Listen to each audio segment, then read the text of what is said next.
Okay, so I got cut in the previous video, so let's continue with this one. So the limit of negative 30 over negative 10 is negative 30 over negative 10.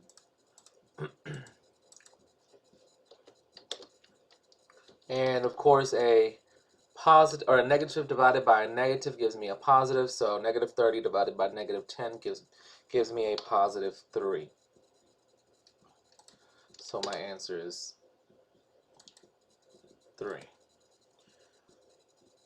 Any questions on that? Okay, let's look at number 11 and 12. The first thing that I want to do is show you how to do it on the calculator, but let's go ahead and see if I can do that.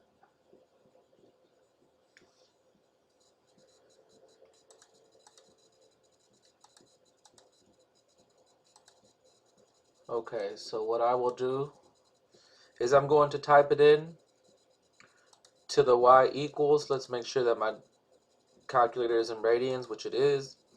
Okay, so the first one is cosine of x, and it has some stipulations in which x is less than 0. So we have cosine of x. And remember, how do we put inequalities in the calculator? You put the division sign, parentheses, x less than 0. So second math button, less than 0. So that's 5, 0, and close your parentheses. So if you take a look at it, it's going to graph just the part that is less than 0. And if you notice, your circle at 0 will be open because it's non-inclusive. So if you were to plug in 0, cosine of 0 is 1. So at that point for 1, it would be an open circle. Now let's go ahead and I'm going to graph the third one. So I'm going to go to y3, and that is sine of x. Provided that, so we're going to do is put the division sign, parentheses, second math. Well, I forgot to type in my x. So let's place the x first. X, okay, now second math greater than pi, close parentheses, and that's what we have right there, which is going towards the right hand side. And then we have the middle one. Well, the middle one is 0 is less than x, which is less than or equal to pi. What we'll have to do is we'll have to do a logic statement. So again, we have 1 minus sine of x. And here's the tricky part. Division, we take the first one where we say 0 is less than x.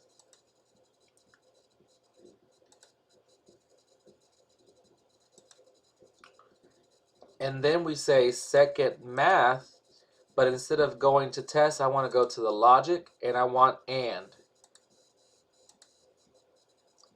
X is less than or equal to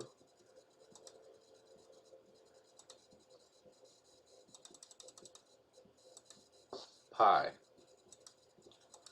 Then you can close your parentheses, and let's see if that'll graph it. Okay, so as you can see,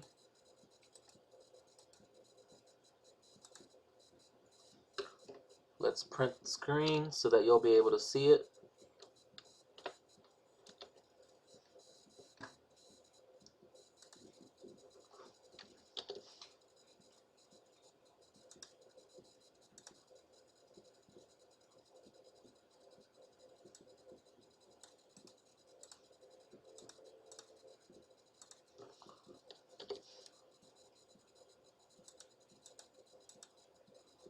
Okay, it's a little pixelated, but you kind of get the idea.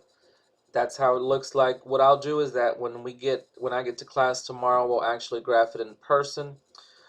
But you should get an idea as to how it will look like. But that doesn't necessarily mean that we're not able to actually answer 11 and 12. So let's go ahead and find 11. I'm going to place it here. 11 says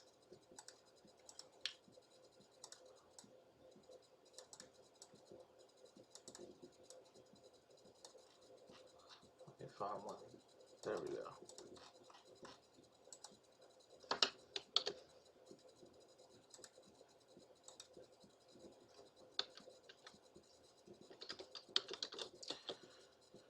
Okay. So we have 11 that says find the limit of f of x as x approaches pi from the left. So I'm looking for pi, and I am approaching from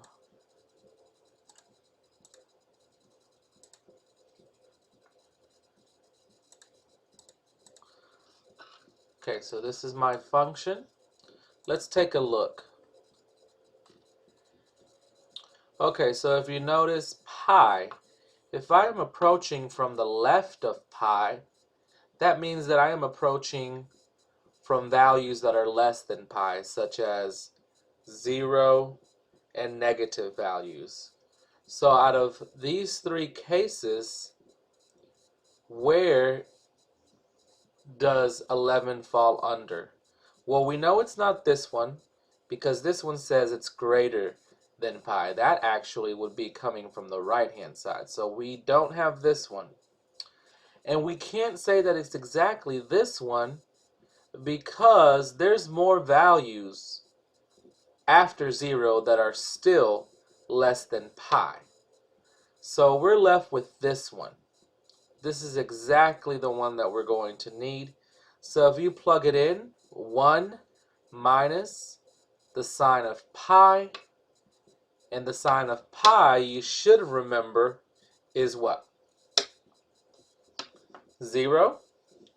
So 1 minus 0 gives me 1.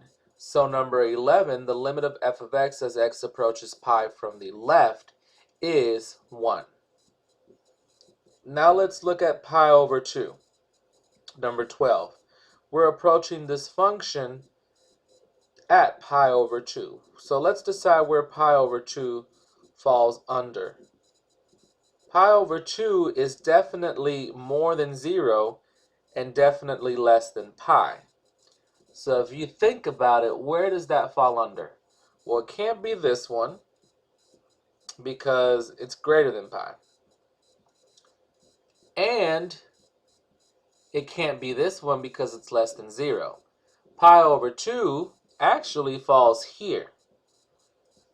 And so we use that one. So 1 minus the sine of pi over 2. Sine of pi over 2 is 1. And what's 1 minus 1? 0. So number 12 is 0, and this one is 1. Again, I will go over this one so y'all can actually see me draw it in person. But this is exactly how your test will look like. You'll have two graphs that look like these, 5 each. Then you'll have one that looks like this, where you're going to have to sketch and graph and then answer 2 questions. And then you're going to have the rest of the limits, which were algebraically. In other words, you could either factor, direct substitution, multiply by the conjugate, find the common denominator, and that's about it. All right, and if you have any questions, just hold on to them until you see me tomorrow, and I will answer those questions. Other than that, I am done for the day. Thank you.